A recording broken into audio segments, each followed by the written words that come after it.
começar os trabalhos. Me incumbiram novamente aqui a tarefa de fazer a apresentação do Dr. Savares, que vai nos brindar hoje com a palestra O Fenômeno Temporal do Desafio Metodológico à Perícia Médica Previdenciária. Faço uma leitura do breve currículo, currículo resumido do Dr. Savares. É juiz federal na Seção Judiciária do Paraná, doutor em Direito pela Universidade de São Paulo. Ele é o coordenador científico deste curso e é professor nas Faculdades Integradas de Curitiba e da Escola da Magistratura Federal do Paraná. Então, sem mais delongas, passo a palavra ao Dr. Savares para que faça a sua palestra. Muito obrigado, de novo, os meus cumprimentos a todos. E como coordenador científico do curso, me convidei para palestrar na aula inaugural. Ficou assim, é igual aquele que é dono da bola, né? E aí tem que jogar porque é dono da bola. Na verdade, não era esse desenho inicial projetado, mas como vinha para cá por conta da coordenação científica, e aí então eu tinha uma reflexão a mais a trazer, em vez de duas falas, colocaríamos uma terceira fala mesmo, aproveitando a minha vinda. Por isso, então, que eu estou escalado aqui nessa parte final, né? E esse tema que proponho, discutir com os colegas o fenômeno temporal, essa questão do tempo como desafio metodológico à perícia médica previdenciária, é uma dimensão de dificuldade que enfrenta a perícia médica previdenciária. Na verdade, o Dr. Loyola foi muito feliz quando expressa isso, e eu tenho também falado sobre esse ponto, porque nós temos que tomar cuidado com os discursos de linguagem, e esse laudo pericial, uma vez materializado com uma assertiva de capacidade ou incapacidade, ou de maneira mais simples ainda, marque um X aqui nas alternativas, acaba passando uma ideia de que aquele saber que está ali materializado foi alcançado por um método científico, um método cartesiano, no sentido de que aquilo que for apenas provável deve ser considerado falso, e que a verdade alcançada é uma verdade indiscutível, uma verdade apodítica, uma verdade inquestionável. Daí que toda a angústia, todas as dúvidas pelas quais passou o perito acabam sendo lidas e transferidas para o processo pelas nossas decisões de juízes, muitas vezes, como, olha, quanto à condição de trabalho, o perito foi categórico no sentido de que tal. Quer dizer, toda aquela dúvida, toda aquela possibilidade quase alcançada de dizer que havia incapacidade, na verdade não vem para o processo, vem para o processo a frase final, dentro do contexto do laudo, sem dúvida, mas vem a conclusão do perito, e nós acabamos muitas vezes reproduzindo aquele sim. Muitas vezes reproduzindo aquele sim como se fosse uma verdade inquestionável, porque o perito foi categórico. Então, esse é um ponto importante de fato. A dificuldade que a questão metodológica impõe a esse saber alcançado pela perícia. Quer dizer, de que método nós estamos falando, de que tipo de conhecimento nós estamos falando, né? E me parece esse um ponto importante, porque também da fala do Dr. Loyola tiro a expressão de que é um mito que os laudos do INSS sejam sempre mais restritivos do que o da perícia da Justiça Federal, ou da perícia judicial, que é um mito que, dependendo então da onda, né, dependendo mas assim, em condições normais, quero dizer, não se pode dizer que as perícias administrativas são mais rigorosas do que que as perícias feitas em juízo, de maneira que muitas vezes se percebe, muitas vezes isso no discurso da parte, olha, o próprio INSS reconheceu, quer dizer, se a própria perícia do INSS reconheceu, como é que o perito judicial não reconheceu, né? Quer dizer, a prova inquestionável do equívoco do perito judicial é que a própria perícia administrativa reconheceu aquela incapacidade. E, na verdade, nós não estamos falando de um conhecimento que é possível de ser alcançado sem a intervenção da subjetividade. Estamos falando de um conhecimento que muito raramente vai ser alcançado de maneira objetiva, sem a participação ativa do agente do conhecimento naquela construção, do processo de construção do saber. Quer dizer, nós temos um método que se pensa neutro, um método que se pensa objetivo, um método que se pensa sem a intervenção do sujeito do conhecimento, no caso o perito, que é como se fosse assim, um método positivista, e chegaria a essa verdade que seria aprovada por A mais B, que somente ela seria a resposta para a pergunta fatal, né? A pergunta fundamental que nos interpela no processo de benefício por incapacidade, se está ou não incapaz, enfim, esse é o primeiro ponto. O que eu quero salientar é que, em alguns casos, talvez poucos, e cada vez são menos numerosos esse tipo de caso, se chega a um resultado com facilidade. Se chega a um resultado assim, diante de uma obviedade, não, isso aqui certamente está incapaz, aqui se trata de um equívoco grosseiro cometido numa perícia feita de maneira precipitada, sem a documentação médica correspondente, o juízo do perito primeiro não se justificava de maneira alguma. Em alguns poucos casos se chega com essa convicção ao resultado, mas dos peritos que estão aqui, que participam, que já fazem perícia na Justiça Federal, os que nos assistem à distância, o Dr. Loyola que está aqui, sabe que a maioria dos casos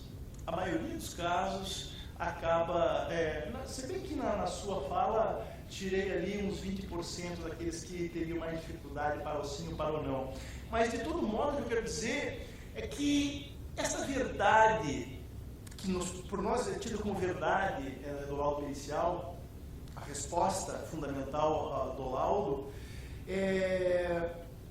na verdade não pode ser pensada como uma verdade inquestionável, mas é antes e sempre a opinião de um especialista. É a opinião de um especialista. E a depender do caso, e se eu tiver aqui vários especialistas com iguais credenciais, com igualdade de profundidade e de experiência, eu vou ter casos em que as opiniões não serão compartilhadas, eles entrarão em dissenso. E como colocou o próprio Dr. Loyola aqui, nós teremos casos aqui, se forem 10 peritos, 5 vão dizer que a pessoa está incapaz e 5 vão dizer que ela está capaz para o trabalho. Essa minha fala inicial, ela busca resgatar,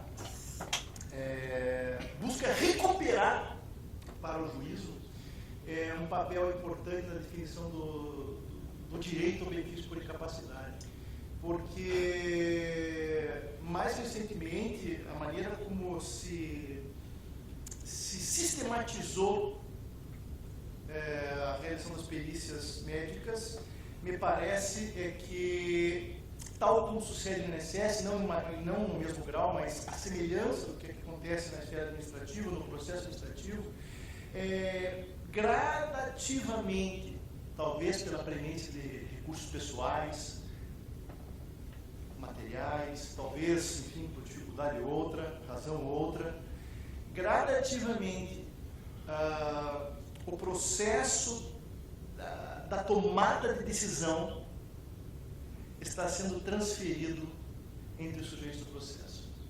Há como que uma transferência sutil, implícita, do poder de decisão, muitas vezes, para o perito, com a justificação, com a fundamentação, com a argumentação jurídica de que o laudo se revela categórico, o que denota uma pura retórica, nós sabemos disso, não é?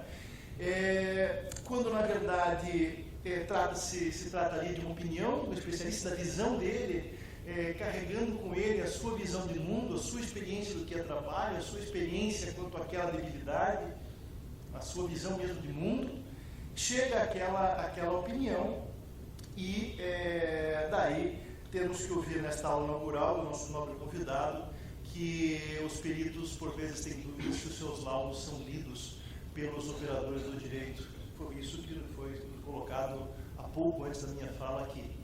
Porque faltou o bendito X. Ora, bolas, como que o senhor quer que eu decida se não tem o X para dizer se é caso de incapacidade, se é caso de incapacidade?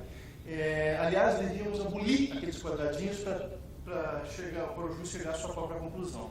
Mas, dizia eu, é uma fala de recuperação daquilo que é nosso, por questionar justamente a maneira como nós percebemos o laudo pericial, como se transferisse para nós esta verdade quase que sem condições de ser infirmada, de ser impugnada. Verdade essa, volto a falar que é uma opinião, uma verdade essa que vai depender muito do agente, do sujeito do conhecimento, que poderíamos ter outras verdades. Tanto isto que estou falando é plausível, que em diversas localidades,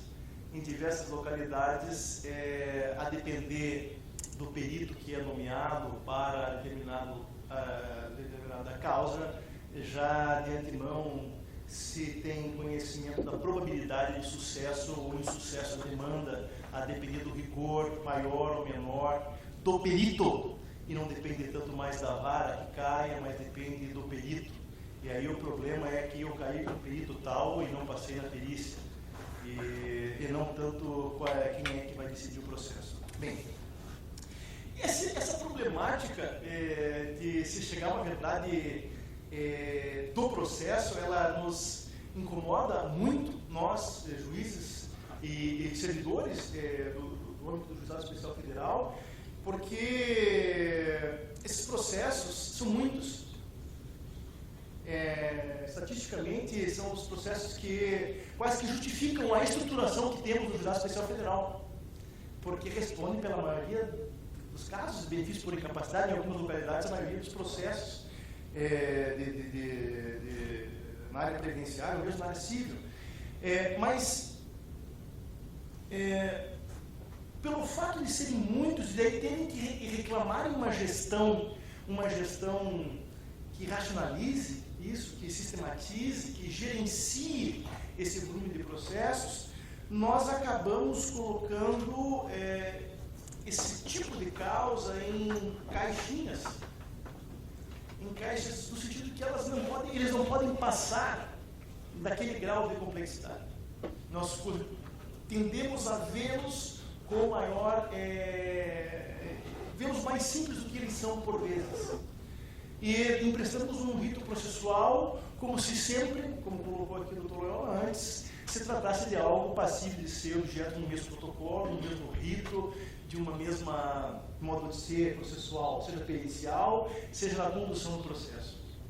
A perícia tem as suas vicissitudes, como todo conhecimento humano, né, de se identificar que o grau de debilidade ali alcança a incapacidade, e penso que é importante nós pensarmos este ponto que não deixa de ser, como falei de início, um calcanhar de Aquiles da Justiça Federal e, de modo destacado, dos Juizados Especiais Federais. Muito há de reclamação infundada, de fato.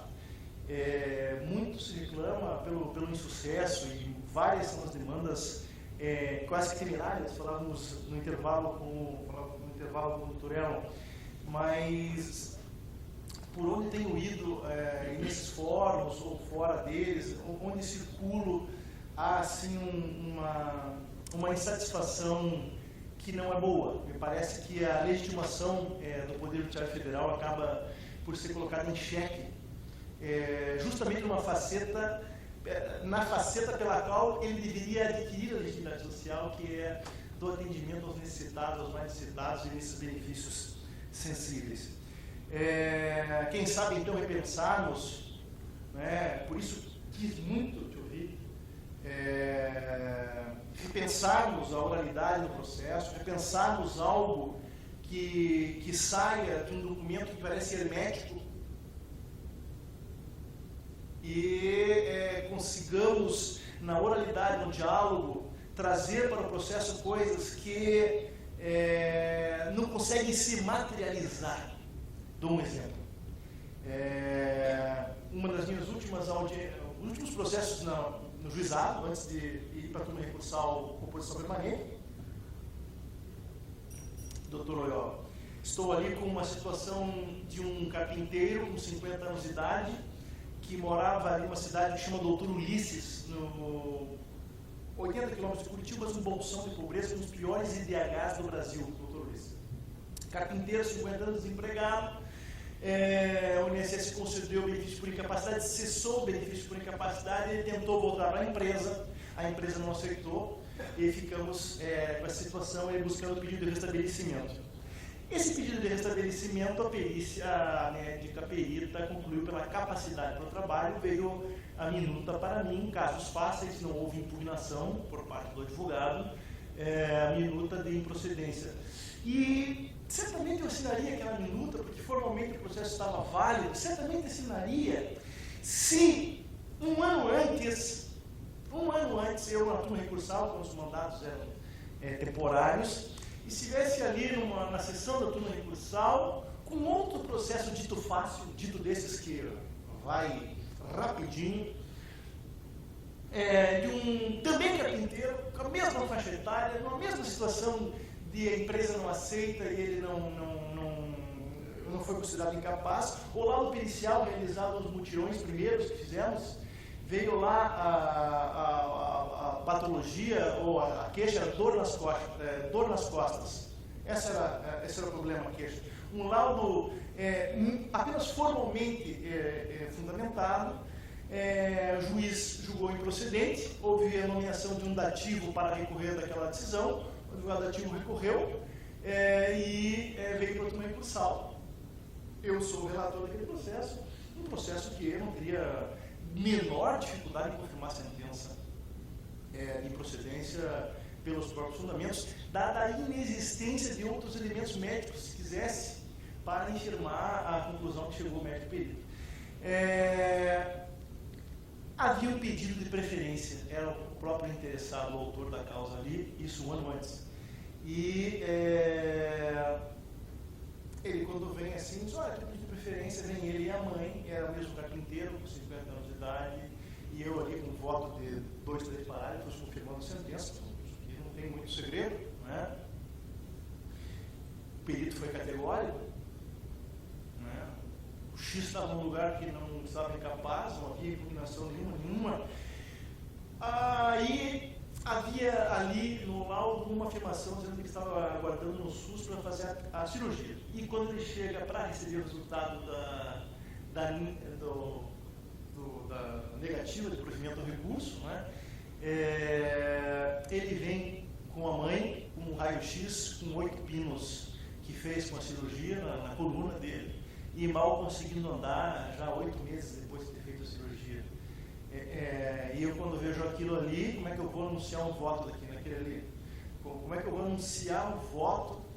E fiquei feliz, porque foi um servidor que, sabendo de como estava o processo, como estava a carruagem, e a parte que foi lá 2 dias antes perguntando o processo, disse: olha, vai ser um julgamento que peça preferência, porque certamente vão ver o seu estado, pessoal.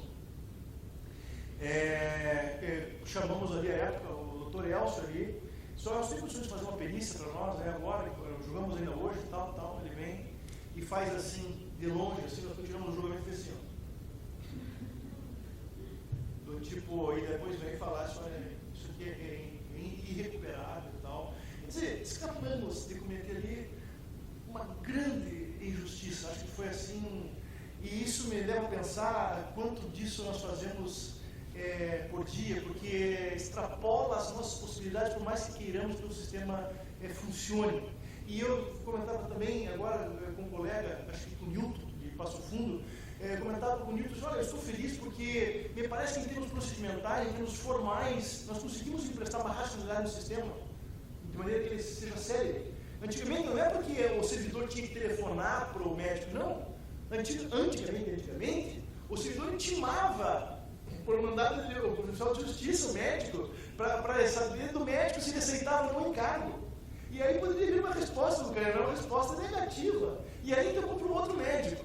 Daí que começou, vamos telefonar antes para não perdermos tempo. Quer dizer, formalmente o processo ganhou condições de traficabilidade, vamos colocar assim. Bom, um ano depois, volto então agora eu no tempo, estou ali nos juizados, com aquela minuta de procedência e disse, não, aqui eu vou marcar uma audiência e vou tomar esclarecimento da perita nesse processo. Não é desejo de nenhum de nós darmos trabalhos para os peritos, mas me parece que deve estar na conta deste encargo, ao ser perito, dar-se ver em audiência, porque isso também auxilia muito a legitimação do processo, a legitimação do sistema em si. Então, quando o perito, por vezes, vem prestar satisfação ao juízo, naquele gesto está também, aí sim, oralidade, publicidade maior, né? Me parece um ponto importante que não podemos subestimar. Tomei o depoimento pessoal do cidadão, antes da perita, tomei o depoimento pessoal dele. Ele era uma pessoa, um homem machista, conservador, religioso, estava dependendo da mulher, que era empregada doméstica, que recebia pouco mais de um salário mínimo. Tiveram que mudar de uma casa que já era pequena para uma pior ainda, por conta da falta de recursos que ele tinha. Chorou na minha frente e disse, mas eu sei que você não se importa. Falou assim para mim ainda. E tamanha pressão que ele estava vivendo, o procurador, o seu assistente e tal, ouvia a perita, ela, com tranquilidade, falou que não era o caso e tal.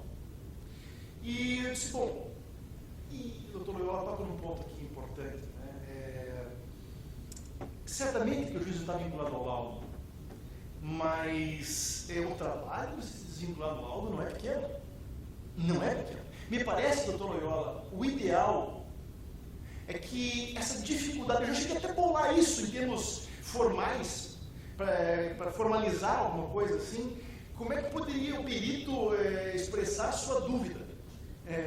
Poderia dizer assim, grau de convicção de 0 a 10, e colocar assim, quadradinhos vários e preenchidos, esse é 10, esse é 7. Só posso dizer que é com categórico se for entre 8 e 10. Desses 0 a 7, eu preciso olhar com mais detença aquele negócio. A perita veio, respondeu ali os questionamentos e tal, e disse, bem, eu vou ter que me desvincular desse laudo, não é fácil. O trabalho que dá para se desvincular de um laudo, e por vezes o INSS pode vir a recorrer, e vindo a recorrer, a turma provavelmente, possivelmente, acaba reformando a decisão que se desvinculou do laudo, estatisticamente, é isso. Muitas vezes eu pego, deixa isso aqui comigo, faço ali um capricho, e sempre também vem uma decisão de segunda instância confirmando o laudo, e não confirmando a decisão. Quer dizer, eu disse, não vou me desvincular desse laudo aqui. Eu tinha tanta convicção que estava incapaz daquela pessoa, não pelo que estava no processo, mas pela oralidade da atmosfera, por aquilo que eu não conseguia colocar em termos cartesianos no processo. Isso eu vou nomear um outro perito. Vou nomear um outro perito e fazer uma nova perícia. Se eu tivesse ouvido isso aqui do Dr. Loyola antes, não faria isso. Agora vou nomear agora um perito que, enfim, conhecido nosso, para essa segunda perícia. Segunda perícia, dificilmente vai escapar daqui a capacidade, né? E veio a segunda perícia dizendo que estava capaz para o trabalho. Capaz para o trabalho. Quer dizer, agora eu não tinha uma perícia para desvincular, eu tinha 2 perícias para me desvincular, tendo eu, o mais teimoso do que os próprios peritos, a convicção, não médico que seja, mas pelas coisas não médicas que estavam no processo, pelas circunstâncias várias que estavam ali naquele processo, que no final das contas ele não teve condições de trabalhar e por isso não trabalhou naquele período que buscava o restabelecimento. Bom, vou lá, faço uma sentença, vem a segunda minuta de improcedência, agora essa tranquila com 2, né?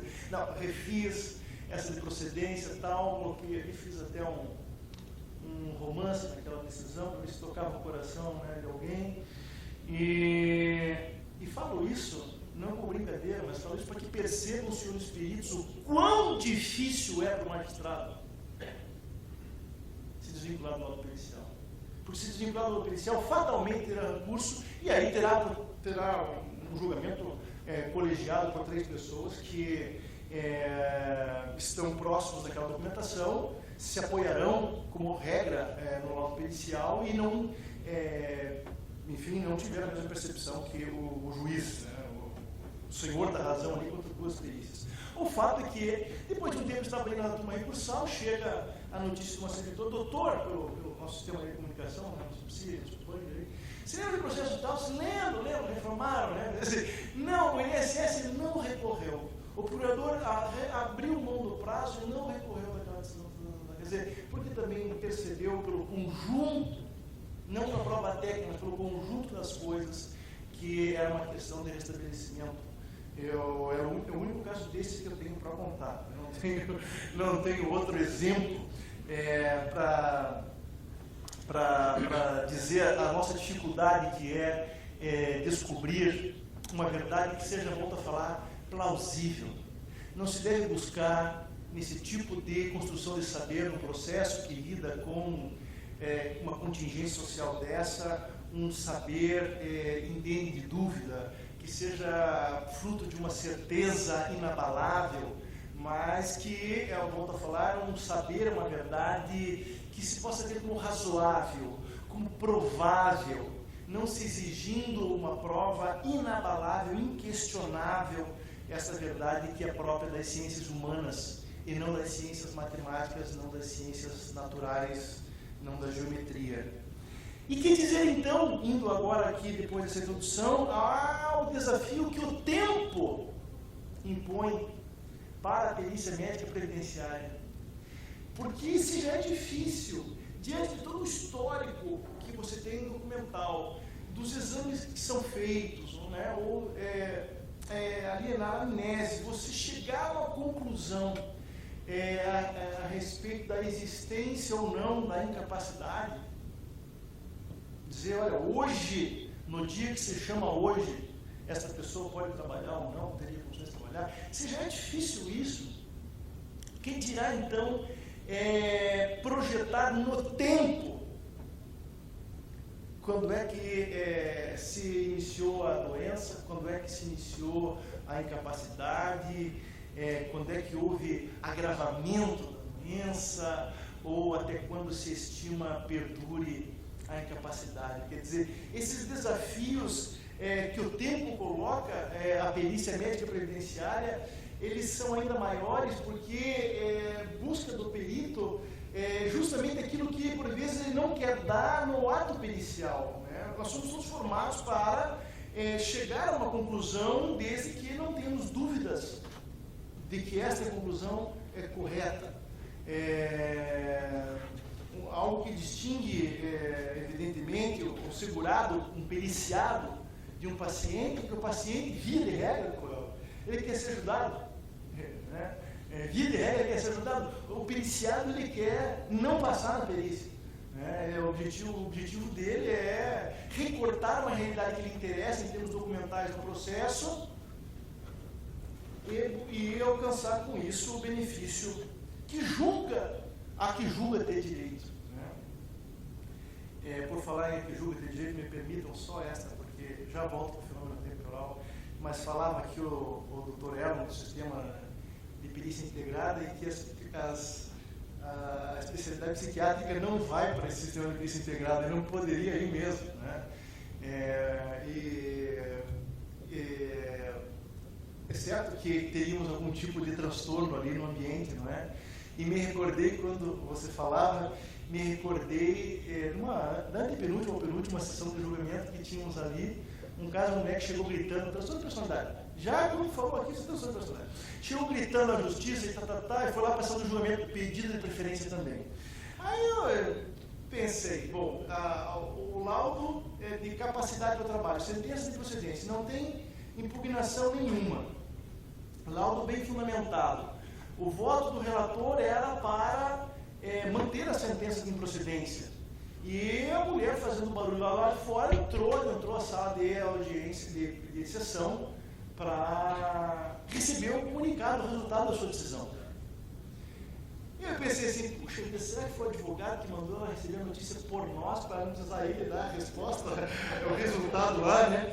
Eu falei, quer saber, no final das contas, ela já está agitando lá fora, no final das contas, fiquei pensando, para que existe o pedido de vista, não é verdade? Se não é visto esse processo aqui, olha, tem um voto confirmando, o processo não acabou, vou olhar, olhei de fato, né? Mas na outra sessão, independentemente de pauta, né, levei o voto acompanhando o relator e foi ser intimado pela via própria, não em sessão de julgamento, porque alguma coisa, então é perfeitamente compreensível que não se faça a perícia integrada nessa especialidade. Porque vai que estava não incapaz, mas uma patologia, né, num grau que pudesse incomodar ele. Bem, o fenômeno do tempo, o desafio do tempo, nós temos que cuidar com aquilo que nós colocamos no laudo, entre aquilo que é verdade, aquilo que é ficção e aquilo que é uma falsidade.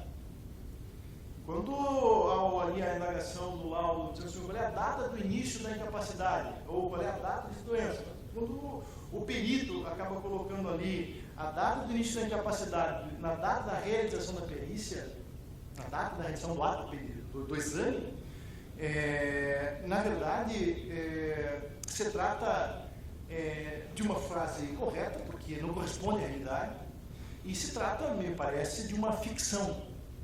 Porque, a não ser por ficção, eu não posso afirmar que o segurado ficou incapaz no dia da perícia, indo para a perícia, aguardando a perícia, durante o ato pericial. Então, nós temos que cuidar com aquilo que é colocado no laudo, porque, volto a falar, muitas vezes aquela resposta pericial, aquele quesito será tomado de modo absolutamente acrítico quando da aplicação do direito. Será tomado como uma precisão técnica, um dado da ciência que eu não posso contrariar.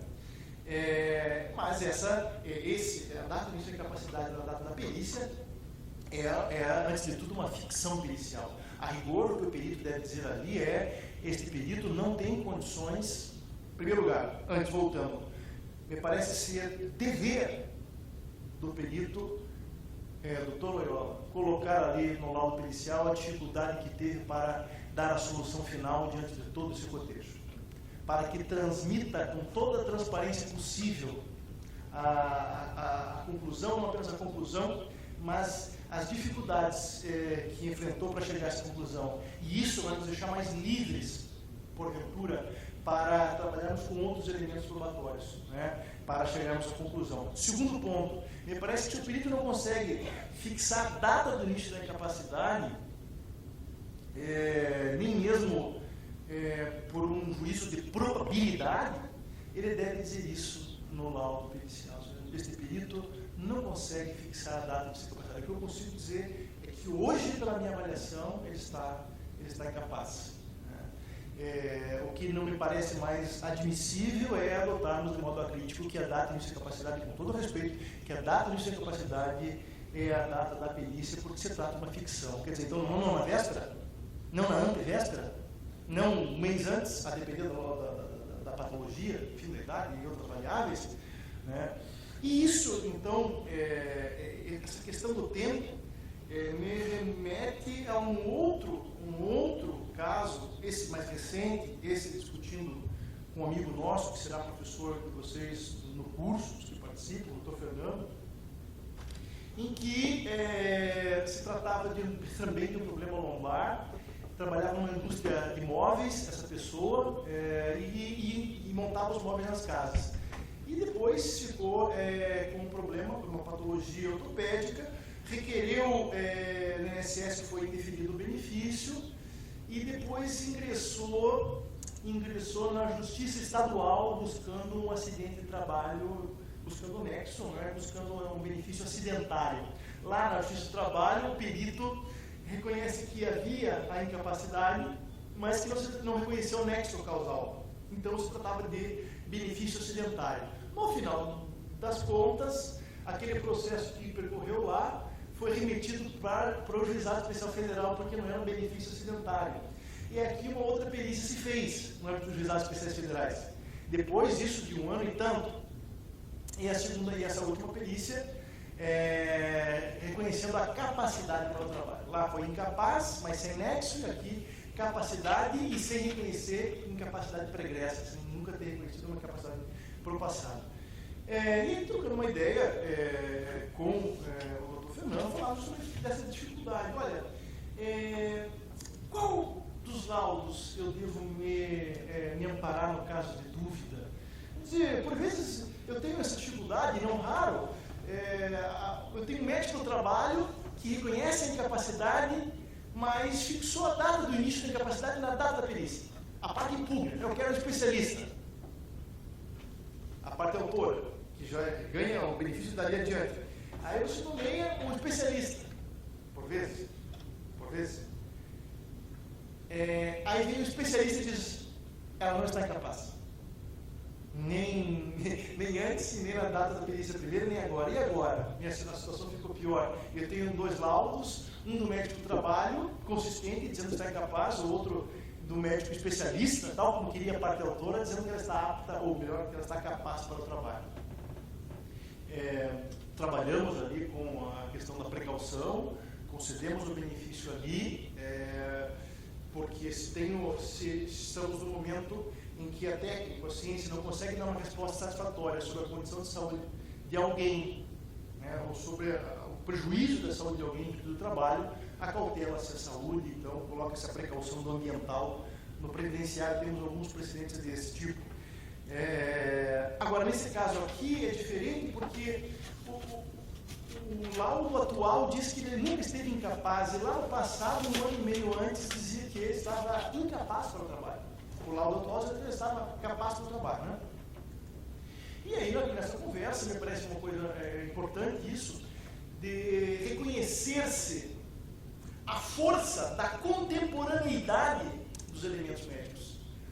Quer dizer, o laudo pericial primeiro, bem fundamentado, que não se possa dizer ambíguo, inconsistente, ele, para aquele marco temporal, ele tem uma força que talvez se sobreponha, ou que possivelmente, provavelmente se sobreponha àquela análise retrospectiva, aquela reconstrução que busca fazer o perito. E isso aqui vai fazê-lo pensar um pouco sobre essa questão também de rever as perícias, né? de rever as perícias, quer dizer, cada laudo tem a sua opinião dentro de um contexto daquele momento. A saída que tivemos naquele caso foi reconhecer a incapacidade até a data da perícia feita no Juizado Especial Federal, e a partir dali reconhecer a capacidade para o trabalho. Reconhecemos como válida aquela primeira perícia, que enfim, também sempre parada em documentação médica e tal, e do laudo em juízo para frente, no juizado, acabamos reconhecendo como capazes, né? Consideramos o benefício por tempo determinado ali, então.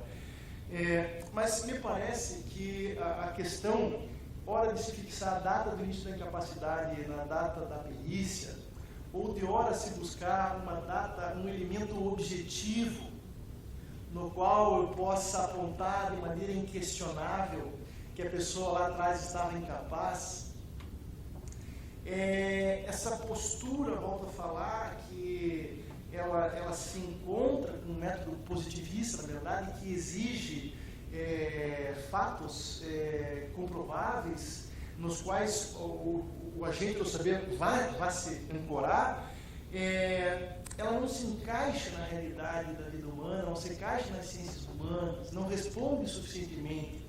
Como é que eu vou exigir de um médico perito, por mais que os médicos saibam tudo, como é que eu vou exigir do médico perito que me diga no tempo qual foi a data do início da incapacidade, que dia aquela pessoa acordou incapaz para o trabalho? Quer dizer, nós temos que admitir que nós temos que jogar com probabilidade quando falamos desses dados. E temos que aceitar, porque assim são as coisas. É claro, tanto melhor se eu tiver um dado inquestionável, que me confira maior segurança, tanto melhor. Mas o fato é que é inescapável que a dúvida nos atormente. E aí, o meu desafio aqui, e vamos falar sobre isso na sequência no curso, mas é que nós entremos num novo consenso, que nós superemos esse desafio metodológico que nos é tão caro de nos agarrar a provas inquestionáveis para fixar datas técnicas de incapacidade e jogarmos mais com a prudência, jogarmos mais com o tato, de maneira mais, por mais que isso desafie essa nossa lógica, mas de maneira mais artesanal. Porque perícia, ela pode ser tida como técnica apenas porque ela enfim, parte de uma ciência própria, de pressupostos, de conceitos, teóricos, e nesse sentido é um aporte especializado para nós. Mas a perícia, volto a falar, esta opinião, esse fruto da experiência do profissional que está ali, que preferencialmente vá então no TRT para lograr a experiência e tudo, e não seja colocado por vezes numa situação tal que no seu primeiro dia de trabalho como perito tem que dar resposta no mesmo dia, surpreender já de começo, não responder os laudos a contento ou de modo intempestivo, não é? Atrasado. Me parece que se nós conseguirmos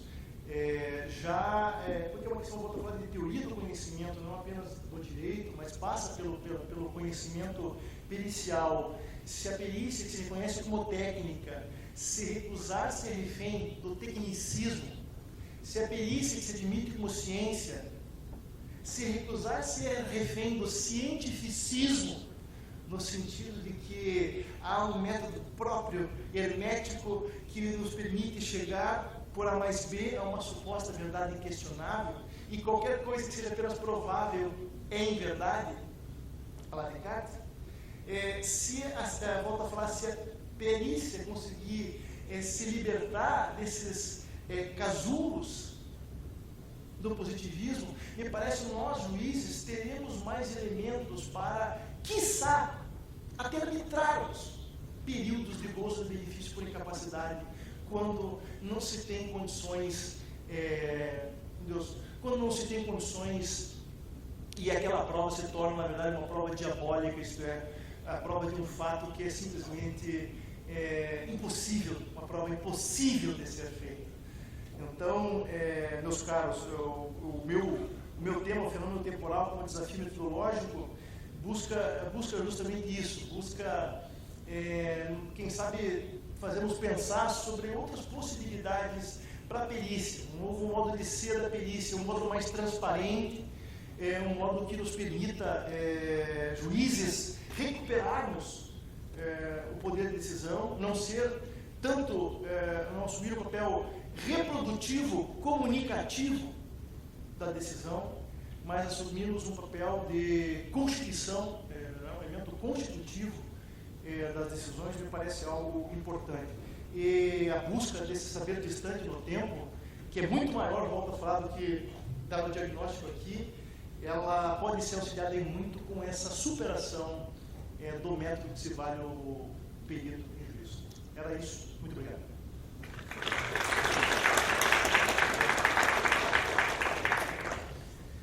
Obrigado, Dr. Savares, pela nos brindou com a palestra. Eu abro espaço então às perguntas.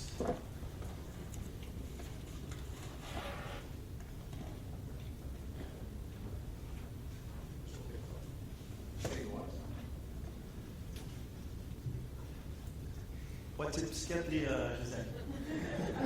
Acho que ninguém quer. Conversamos durante a semana, então, né? É isso? Sem perguntas?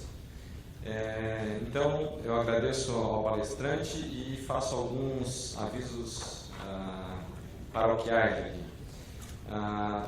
Pede para informar que o curso de Perícia Judicial Previdenciária se inicia hoje no EAD e os dados de acesso, sigla e senha, já foram encaminhados aos participantes. Espero que todos tenham sucesso aí com essa empreitada, que aproveitem para a gente discutir algumas questões aí pertinentes nesse curso de Perícia Judicial Previdenciária. Agradeço a presença de todos. Uma boa tarde. Declaro encerrado.